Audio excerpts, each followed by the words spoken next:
Hey everyone, welcome to another installment of Flip Chart Friday. Today we're going to be talking about Farmonomics, which is not the first term that we came up with. Focus on the Family was one of them, and Big Pharma, yeah that's right, dad joke right here, was another good one, but this is what won out. You also know we're talking about farms today because I, like a good politician, am wearing a plaid shirt.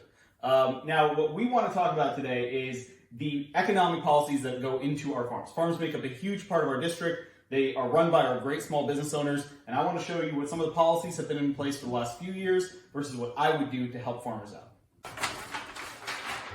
Here are the current policies that have been put into place by the administration and are basically supported by my opponent. The first is the tax cuts, the infamous Trump tax cuts that came through. Now, these tax cuts did not help farmers, at least the farmers that I'm talking about in our district, for two reasons. One, they were aimed at corporations more than normal people, and those corporations basically got a field day with these tax cuts, and the farmers, middle-class farmers, small business owners, did not.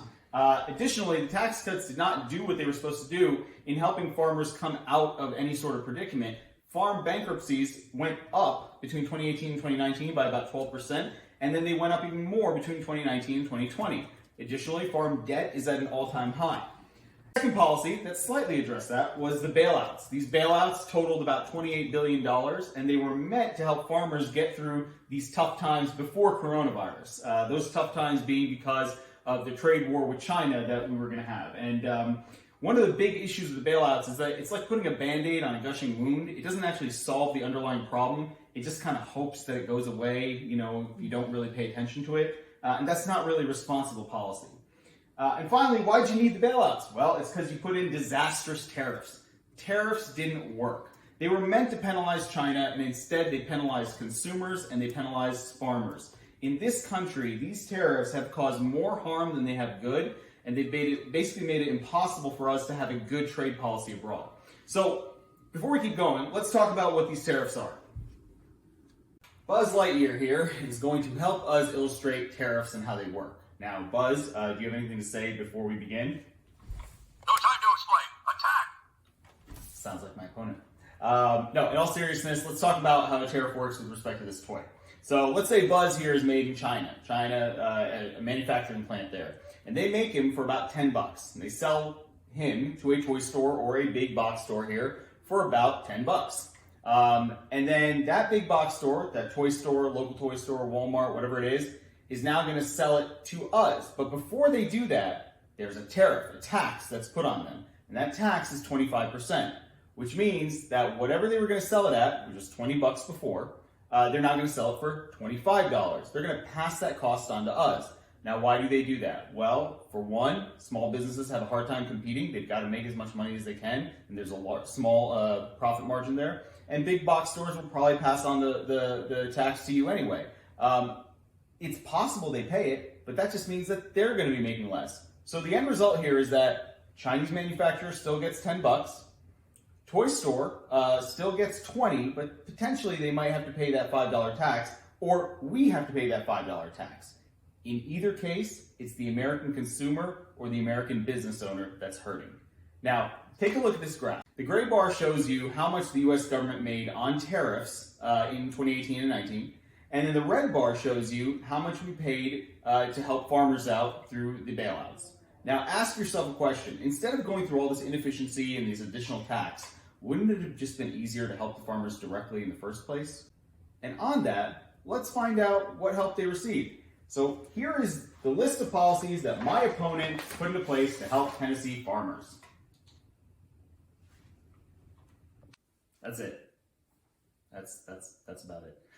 If you don't believe me, by the way, and if you don't believe this dramatic show, go to congress.gov and type in my opponent's name, and you'll find out all the bills that he's co-sponsored or sponsored, and you can even filter it by agriculture bills, and you'll see that there haven't been any bills that have helped farmers in this district. In fact, of the 3 bills he's co-sponsored in the agriculture realm, one of which was a bipartisan effort to make sure SNAP benefits still went out, but the other 2 were to make sure that we weren't eating horse meat, and 2, to actually lessen the safety inspections on the meat we would eat. And he was trying to make it so that there would be exemptions for people to not have as many inspections on that meat. This is not the kind of legislation that helps farmers. This is the kind of legislation that helps corporate farms. And that is exactly what we do not need in Washington. Now, here are some of the things I would do if I were in Congress in order to help our district. So, here are some of my solutions for when I'm in Congress.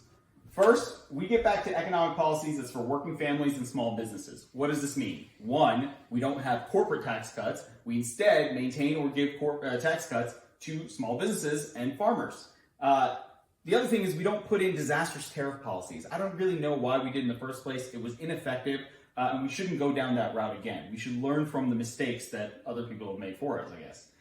The second thing is better climate policy. Now, you're probably thinking, why are you putting climate policy in here? Because climate change has had a huge effect on farmers. One, growing seasons have changed. There have been extreme weather events. There have been unpredictable droughts as well as heavy rain seasons that have had incredible effects on crop yields.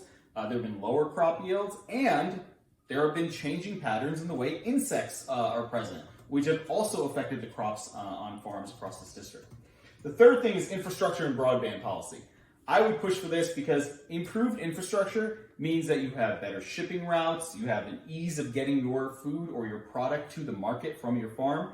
Broadband means you can use some of the most sophisticated tools and help making your farms a little more efficient. These are things that are available to corporate farms right now because they have that infrastructure, but they aren't available across our district, and they would help immensely.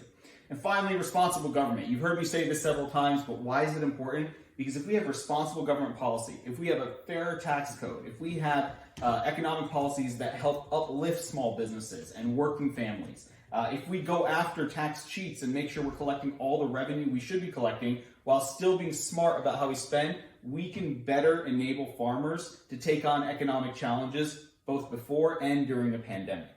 So, all that being said, go to our website, hearingforcongress.com, check out more of our policies, and this has been your latest Flip Chart Friday. What do you think about politics on this planet? This planet is toxic, closing out it to conserve us. Buzz, where are we going to go if we elect Kieran to Congress?